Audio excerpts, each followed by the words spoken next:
안녕하세요, 갈티입니다. 오늘은 꽁을 키움에 있어서 이렇게 꽁이 병치레를 하잖아요. 꽁의 질병에 대해서 한번 말씀드릴게요. 꽁은 아직까지 닭과 같이 전염병이나 계절병이 거의 없는데요. 그래서 뭐 필요 이상의 질병에 대해 신경을 쓰지 않아도 되긴 됩니다. 하지만 꽁의 특성을 고려해서 몇 가지 질병을 주의해야 되는데요.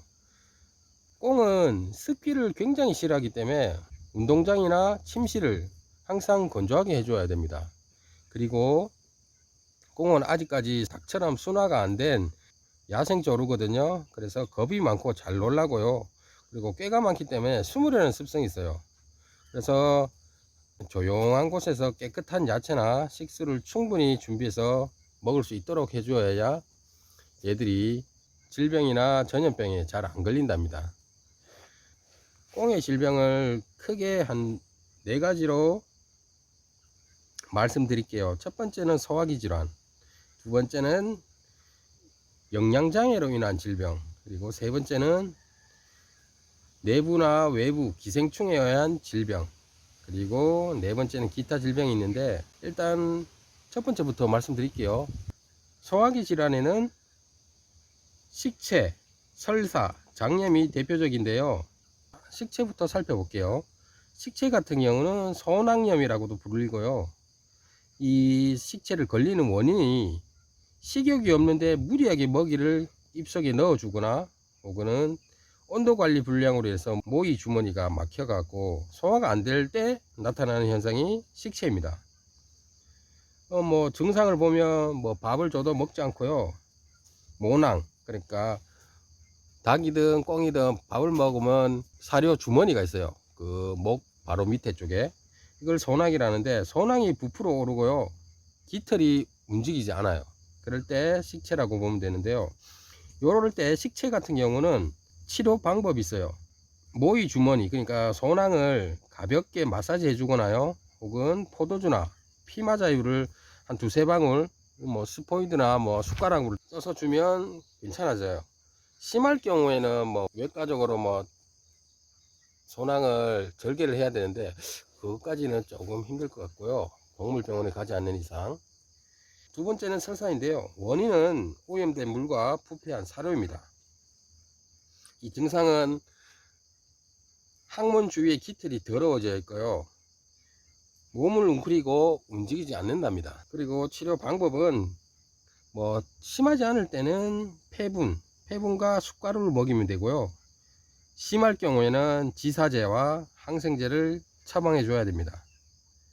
네, 치료는 가벼울 때는 폐분이나 숟가루를 먹이고요, 심할 때는 지사제와 항생제를 먹여야 됩니다. 그리고 지사제와 항생제를 하지 못했을 때는 청주를 먹이면 된답니다.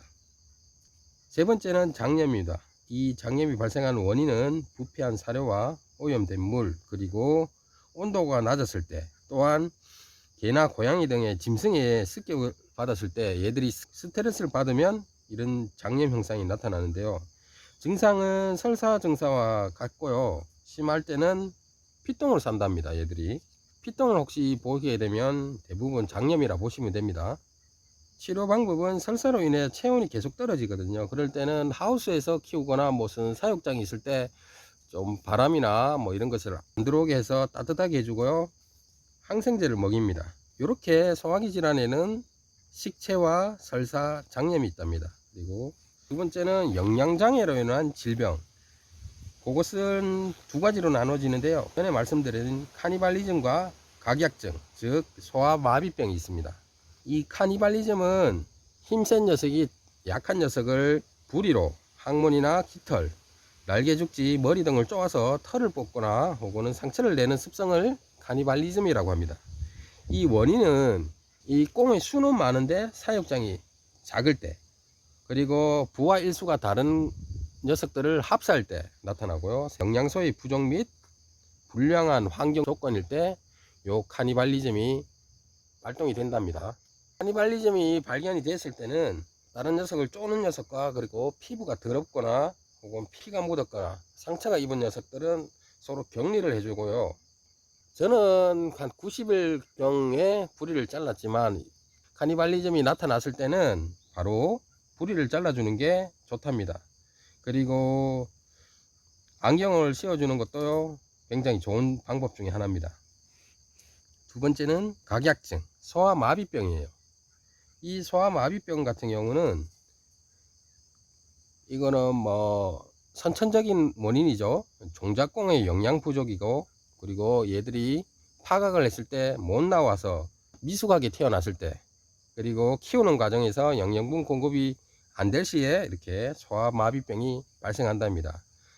증상은 뭐 걸음걸이가 이상하고요, 서지 못하고 발가락이 휘거나 관절이 붓는 그런 현상이 나타납니다. 치료 방법은 원인에서 알 수 있듯이 영양분을 충분히 챙겨주면 되거든요. 칼슘이나 인, 비타민 등을 골고루 섭취해주면 얘들이 소아마비병에 잘 걸리지 않는답니다. 세 번째는 내부나 외부 기생충에 의한 질병인데요. 뭐 이것도 크게 두 가지로 나누는데 개선충이랑 조충증이 있는데, 이 개선충의 원인은 대부분 가두어 키우는 조류에서 많이 발생합니다. 그러니까 가두어서 키우는 조류는 대부분 나타난다고 보시면 됩니다. 증상은 눈이나 부리, 다리, 항문 등의 가려움 증상이 발생해서 얘들이 발로 계속 끌고요. 끓는 걸 보시면 알 수 있어요, 이 병은. 그리고 요 개선충의 치료 방법은요, 수용액으로 된 살충제를 뿌려주면 되는데요, 보통 한번 뿌리고 3일에서 5일 지나서 한번 더 뿌려주시면 깨끗하게 치료가 된답니다.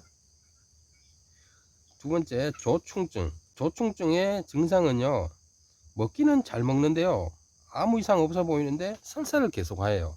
치료 방법은 구제약제로 비티오닐이 가장 효과적입니다. 그리고 네 번째, 기타 질병이 있는데요, 거기는 두 가지, 여기도 역시 두 가지로 말씀드릴게요. 첫 번째는 골절과 두 번째 뉴캐슬입니다.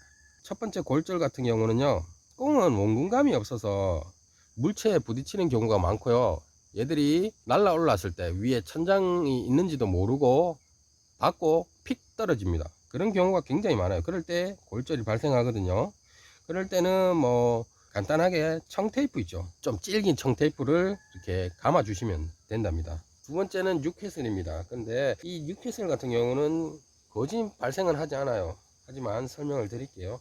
이 뉴캐슬 같은 경우는 바이러스에 의해 생기는 전염병으로 폐쇄율이 굉장히 높고요, 소흡기나 소화기 증상이 나타나고, 그리고 신경 증상이 나타나는 게 특징입니다.